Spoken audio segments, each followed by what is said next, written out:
અરવલ્લીના શામળાજી અણસોડ ચેકપોસ્ટ પરથી શામળાજી પોલીસે હથિયાર હેરાફેરીનો મોટો ભંડાફોડ કર્યો છે। પોલીસે દેશી બનાવટીની 3 પિસ્તોલ અને જીવતા કારતૂસ સાથે એક શખ્સને ઝડપી લીધો છે।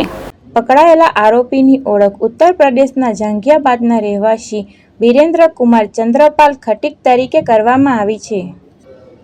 આરોપી પોતાની મોટરસાઇકલના ગુપ્ત ખાનામાં લાકડાના હાથાવાળી 3 દેશી પિસ્તોલ અને 18 નંગ જીવતા કારતૂસ છુપાવીને લઈ જઈ રહ્યો હતો।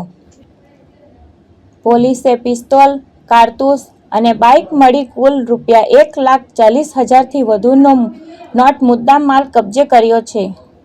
આ મામલે શામળાજી પોલીસે હથિયાર ધારા હેઠળ ગુનો નોંધી કાયદેસરની કાર્યવાહી હાથ ધરી છે।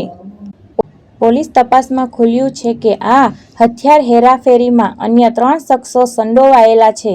વોન્ટેડ જાહેર કરવામાં આવ્યા છે। આરોપીને કોર્ટમાં રજૂ કરતા 7 દિવસના રિમાન્ડ મંજૂર કરવામાં આવ્યા છે। આરોપી સામે અગાઉ અમદાવાદમાં 73 લાખની લૂંટ અને ફાયરિંગના ગુનાનો ઇતિહાસ પણ નોંધાયેલો હોવાનું પોલીસ જણાવે છે।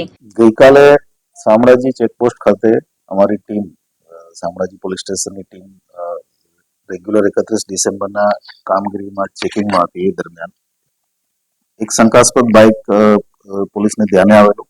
વધારે ડીપમાં પૂછપરછ કરતા એણે ગોળ ગોળ જવાબ આપ્યા હતા, એટલે એને કારણે થઈને આખું બાઇક ચેક કરતા એ બાઇક સવાર જે હતો બિરેન્દ્ર કરીને એ ઉત્તર પ્રદેશના ફરુખાબાદથી બાઇક લઈ અને 2 દિવસ પહેલા નીકળેલો અને લૂંટના ઈરાદે અમદાવાદની આજુબાજુ અથવા અમદાવાદ સિટીમાં ક્યાંય લૂંટ કરવાના ઈરાદે એ 4 લોકો એક સાથે નીકળેલા અને એમની પાસેથી અમે 3 કટ્ટા દેશી ઇન્ડિયન મેડ ગન અને 18 જીવતા રાઉન્ડ કબજે કરેલા છે।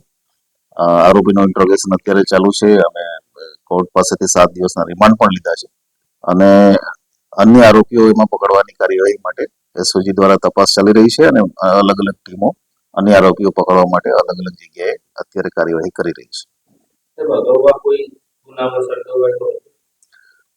જે આરોપી અમે બિરેન પકડ્યો છે એ આરોપી અગાઉ અમદાવાદ બોપલ ખાતે જાન્યુઆરી મહિનામાં 2025માં 73 લાખની લૂંટ, જેમાં ફાયર આર્મ્સનો પણ ઉપયોગ થયેલો છે, વિથ આર્મ્સ એક્ટ છે। 73 લાખની લૂંટમાં એની ધરપકડ પણ થયેલી છે જે તે સમયે। એ ઉપરાંત અમદાવાદમાં જ ચેઇન સ્નેચિંગમાં એ સામેલ છે। એની સાથેના જે અન્ય લોકો છે એ લોકો પણ અન્ય અલગ અલગ જગ્યાએ ગુનાઓમાં સામેલ છે। આ જે બંદૂકો મળી છે એમાં સીટ નીચે એને જ્યાં પાના પકડ રાખવાની જગ્યા હોય ત્યાં આ બધી વસ્તુઓ સંતાડેલી। વધારે અગત્યનું એ છે કે આ જે વ્યક્તિ છે એ વ્યક્તિ લાઈવ રાઉન્ડ સાથે નીકળેલો અને કદાચ ઓપરેશન 2-3 દિવસમાં જ, કેમ કે એના મોબાઈલમાંથી ઘણા બધા ઇમ્પોર્ટન્ટ સ્ટ્રેટેજિક જે અમદાવાદના લોકેશન છે કોમર્શિયલ એસ્ટાબ્લિશમેન્ટના, એના લોકેશન અને એના ફોટા અમને મળ્યા છે, એટલે આગળની કાર્યવાહી એ દિશામાં અમારી ચાલે છે। હજી સુધી ઇન્ટ્રોગેશનમાં એવું દેખાયું નથી, પણ એવું બની શકે છે। અમે અમદાવાદ પોલીસ સાથે પણ સંપર્કમાં છીએ આ બાબતે અને જો અન્ય આરોપીઓ વધારે પકડાય તો વધારે ડિટેલ આમાં આવી શકે। અમારી પાસે 7 દિવસ માટે રિમાન્ડ ઉપર છે આરોપી, એટલે અમે બધી ડિટેલ આમાં કાઢવાના છીએ। જયેશ પટેલ, દ્રષ્ટિકોણ ન્યૂઝ, અરવલ્લી।